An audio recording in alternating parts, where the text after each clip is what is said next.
ایک ہوتا ہے قتل جسمانی، کسی کو جان سے مار دینا، خواہ گولی مار کر یا خنجر سے یا تلوار سے، یہ قتل جسمانی ہے جس طرح مشرکین کرتے تھے، اپنی بیٹیوں کو زندہ درگور کر دیا کرتے تھے۔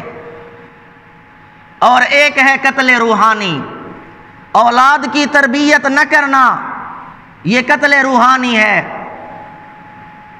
اولاد کو دین سے محروم رکھنا، یہ قتل روحانی ہے۔ تو فرمایا اولاد کو قتل نہ کرو، کہ اولاد کو دین کی تعلیم سے محروم رکھو، کہ مولوی بن جائیں گے تو کھائیں گے کہاں سے۔ اس کے بارے میں لوگوں کا نظریہ عجیب ہے، ویسے یہ کہتے ہوئے نظر آتے ہیں کہ مولوی کھاتے بہت زیادہ ہیں، اور جب ان سے کہا جائے کہ پھر اپنی اولاد کو مولوی بناؤ تاکہ وہ زیادہ کھائیں، پھر جواب دیتے ہیں کہ مولوی بن جائیں گے تو پھر کھائیں گے کہاں سے۔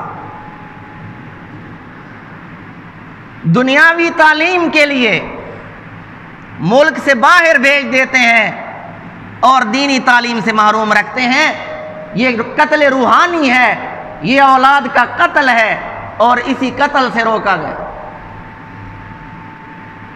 جب وہ آتے ہیں وہاں سے تو پھر ان کی ذہنیت یہ ہوتی ہے جو کہ ملالہ یوسفزئی کا آپ نے حال ہی میں بیان سنا۔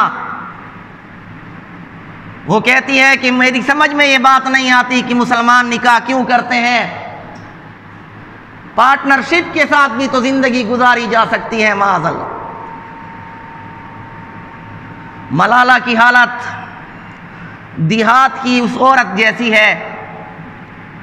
دیہات میں ایک عورت رہتی تھی بدکار، اس کی شادی ہو گئی، تو جب وہ خاوند کے گھر آئی، آپ حضرات کے علم میں ہے کہ دلہن کو ابتدا میں گھر کے کام کاج کرنے سے روک دیا جاتا ہے، چنانچہ جب وہ اٹھی جھاڑو دینے گھر والوں نے روک دیا، جب وہ اٹھی کھانا پکانے گھر والوں نے روک دیا، تو وہ دلہن تعجب سے پوچھتی ہے کہ ہر کام سے جو تم مجھے روک رہی ہو تو کیا صرف ایک ہی مقصد کے لیے مجھے لائے ہو؟ جو شادی شدہ حضرات ہیں وہ سمجھ جائیں گے۔ تو گھر والوں نے کہا ہاں۔ کہنے لگی پھر شادی کی ضرورت کیا تھی؟ یہ کام تو میں وہاں پنڈ میں بھی کرتی تھی، دیہات میں بدکار عورت تھی۔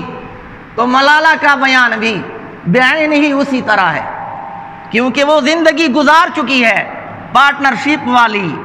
تو وہ کہتی ہیں نکاح کیوں کرتے ہیں مسلمان، اس کے لیے تو پارٹنرشپ کافی ہے، کیونکہ نوبل انعام ویسے تو نہیں ملتا،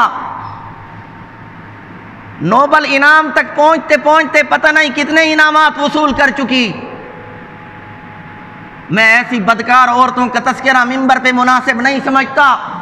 قرآن کہتا ہے الخبیثات للخبیثین والخبیثون للخبیثات، ناپاک عورتیں ناپاک مردوں کے لیے اور ناپاک مرد ناپاک عورتوں کے لیے۔